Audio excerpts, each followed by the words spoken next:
fosters collaboration. One quality we don't have is that of working with one another. We don't teach this deliberately among our students. We have this individualistic curriculum where everybody is trying to be the best. That is why your students hide what they learn from others, so that they will make A and get first position. Okay? That is why they will be writing and cover it with their chest. That is why group work is so difficult. You assign people to work in a group, and in the end, only 1% is working, because we have not ensured that everybody must collaborate. But if you give them a project that has parts, that each person must contribute to a part of it. If you don't contribute to that part, the project is not completed. But the group must complete the project to be able to earn marks. Why would another person not take part? In fact, the group members will not allow anybody not to work. True or false?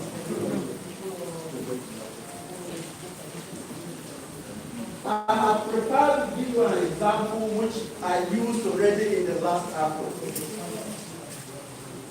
Let's say you are teaching government, and you are teaching about the civil war in Nigeria. Major Abu is not familiar with. How about the students go out there and research about the civil war? Let them read about the civil war. Watch videos about the civil war. Talk to their parents about the civil war. Talk to elders in the community about the civil war. Ask their opinion about the implication of the civil war on present-day Nigeria, for them to understand why the situation we have now might partly be as a result of the Nigerian civil war. And when they come to class, you now organize a class-based symposium on Nigerian civil war. The experts, the students are now experts because they have researched the civil war. So they come out, that they let everybody wear tie and suit. In Alago, is a specialist on the Nigerian civil war and its implication on the political life of Nigeria. He's going to present a paper for 20 minutes on this. Mary is going to talk about the implication of the civil war on the economic situation of Nigeria. While Adakola is going to talk about the social consequences of the Nigerian civil war. The rest of us are spectators, asking questions, arguing and debating. And the teacher is the moderator. How about that? Very correct. Huh? Very interesting. They say very interesting. How many of you will have the courage to try this in your school? In your subject? You will try it. What subject do you teach? Economics. Now give me an example of how you will try it in economics. I taught the economic development of Japanese miracle. I told them how Adolf Hitler fought the Second World War from 1939 to 1945, and what made Japan economy to be an economic miracle. I gave them assignment to go out and find out about what causes the war, how Major General Edgar took African troops to Lebanon, and how he gallantly participated in the war. And then after the war,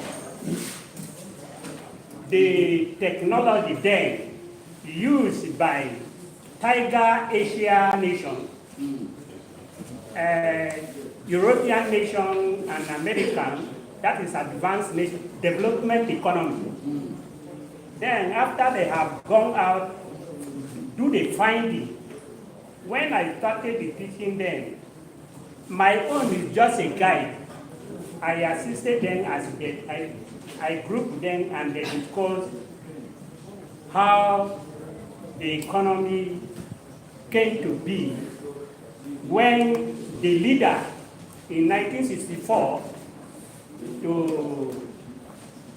1970 used professors, doctors, giving them 10 years assignment to make the economy better. Very good. Very good.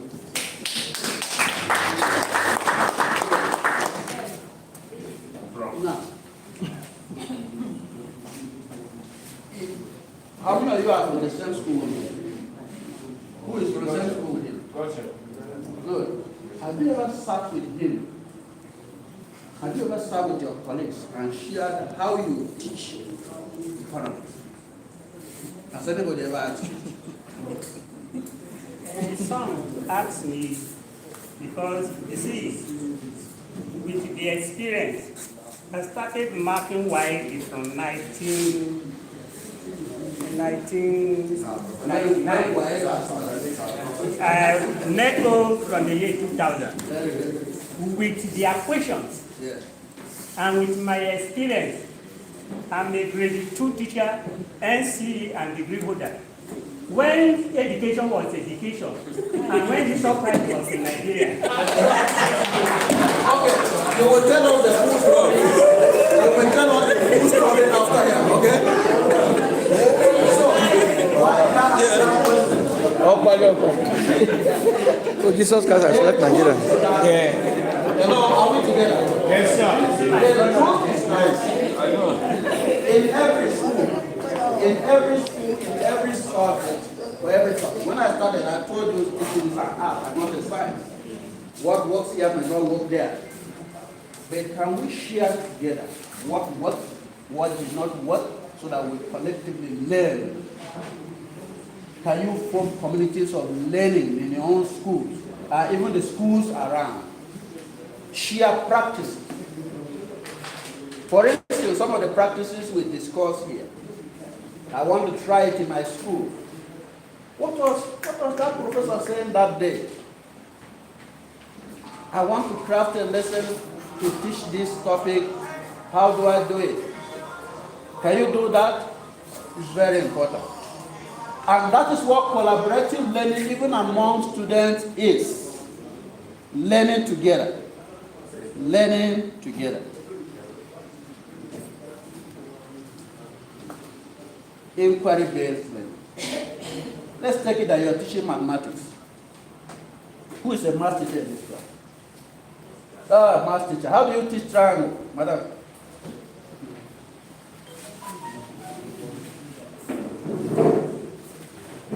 How do you teach triangle? This our microphone is the math teacher. Yeah. Very briefly, explain to us how you teach. Topic triangle. First, we'll come to the class with a chart showing the diagram of a triangle. Then explaining to the student that a triangle is a plane shape. That in mathematics, shapes are classified into two. We have the solid shape and the plane shape. And the triangle is under the plane shape. And it's a shape that has 3 sides and 3 angles. Then we have types of triangles, explaining each type of triangles and their properties.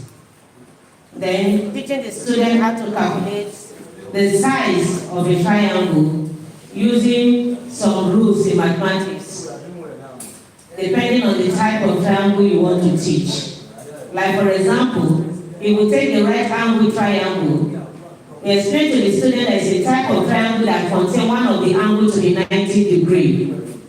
And when you want to calculate the size of the right angle triangle, we use a rule called the Pythagoras theorem, which says that the square of the hypotenuse is equal to the sum of the square of the other two adjacent sides. Explaining the theory to them and applying it in solving the side of the triangle. Beautiful. And now in all this, you are the one explaining, you are the one bringing paper to class. You are the one showing them. At what point do you get time? At what point do you really get time? 20 minutes, 30 minutes? 40 minutes, will it be enough to teach triangle? No. Good. Now look at the lesson that I prepared. How about you split the class into small groups? Sure. And each group is assigned a different type of triangle. And then they use rulers, protractors, and measuring devices to find out the properties of triangles. Then they use, after collecting the length, the, what do you call it? Hypotenuse? Hypotenuse? I thought it was hippopotamus before. Hypotenuse and everything. They impute it into a software, a geometry software, which can be found on the phones of their mothers and fathers. You know the calculator you have? How many of you know what you can do with that calculator you have on your phone? Go and check it. It has so many things. The scientific part.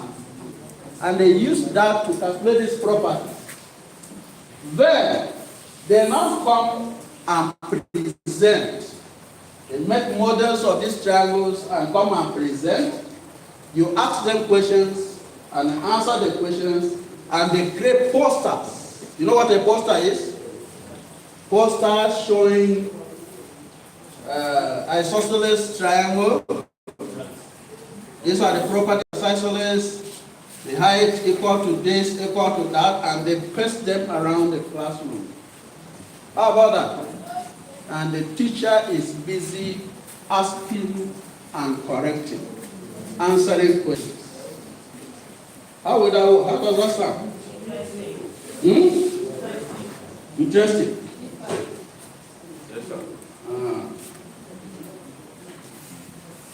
How tired would that be? How tiring would that be? One thing for sure is that the students will take charge of the learning, because learning is not the teacher's work, it's the student's work. The teacher's job is teaching. That of learning is the student's work. And teaching is guidance, it is not doing. Teaching is guidance and not doing. The teacher guides, does not do for the student. Teachers who do for the students are only demonstrating their own knowledge. They are only showing off to the students that they know and that the students know nothing. That is those teachers that believe in the tabula rasa theory. Remember the tabula rasa theory? What does it say? The child's mind is a blank slate, and it is for the teacher to do what? How many of you have written on children's mind? You guide the students to learn. Okay? Even your best students that you beat your chest about, it is not the things you told them in class that made them that. It was what they learned after you told them something, and they followed it up and learned more. Okay? So, friends, ladies and gentlemen, we have looked at a few ways that we can make learning more engaging, more problem focused, more interactive, more active, more student centered. This, like I said at the beginning, is not a formula. It's not the beginning and the end. There are several options. You can combine some in one lesson. You can also use some as stand alone. Okay? There will be challenges, but technology is here to help. Technology is here to do what? Help.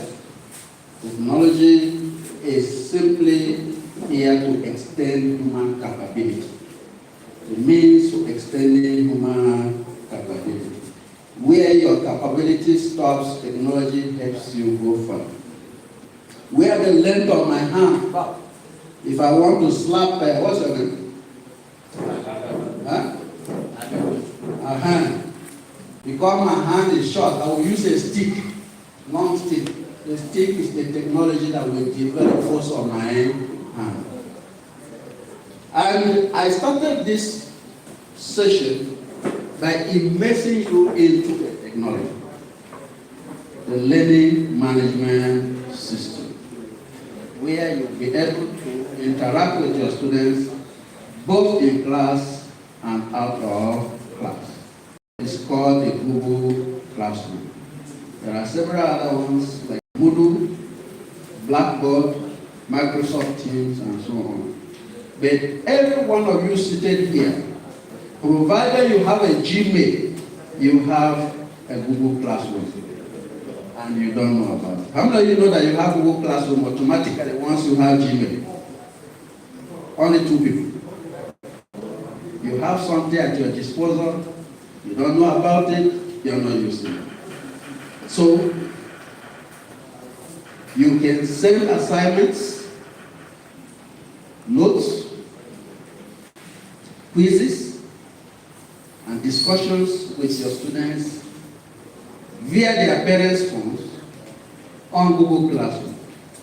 The beauty of Google Classroom is that it also has a guardian account where parents can be enrolled to monitor the progress of their own works or children. Okay? I thank Professor Agudo for giving me this opportunity to be with you. I wish we could have the whole week and talk and talk and talk. But I believe that our interaction here has both enriched my experience and also enriched yours. I will leave that Google Classroom open. If you notice, it has place for discussion where you can ask questions and discuss. You have access to it for 6 months. Then I will take it down. Okay? So you can go ahead. Thank you very much. Have a wonderful day. Thank you so much, Prof. We want to take questions. We'll take 3 questions because we want to shift the gadgets here to the hall and finish up with the student. So we take 3 questions. 3 questions, if you have questions. I know recently I discussed with, how many of you know Adrenu College? Is it Adrenu Beach College? I discussed with the proprietors of the school, and because teachers are not always available in each class, they have e-class where students go watch television, and if they want to teach photosynthesis, for instance, they just go online and do photosynthesis YouTube, and the students will watch, and whenever the teacher is available, they go and interact with the student. Gentlemen and ladies, this is where teaching and learning is going to. We must be prepared to adapt. Because if you don't adapt, you are going to have problems in future. Because technology, like you said, has come to stay. You cannot continue to do things the old way we were doing it. We have to adapt. So this is where we are. Hopefully next year, we will build on this training and we'll continue to do it until you are able to know the resources that are available for you and start using some of them. Is that okay? So we want to take questions. Please don't let him go. Make him earn his money the hard way. Just we take 3 questions. 3 questions. Yes, no one. Any other one? 3 questions. All right. After the 3 questions, you sign your certificate.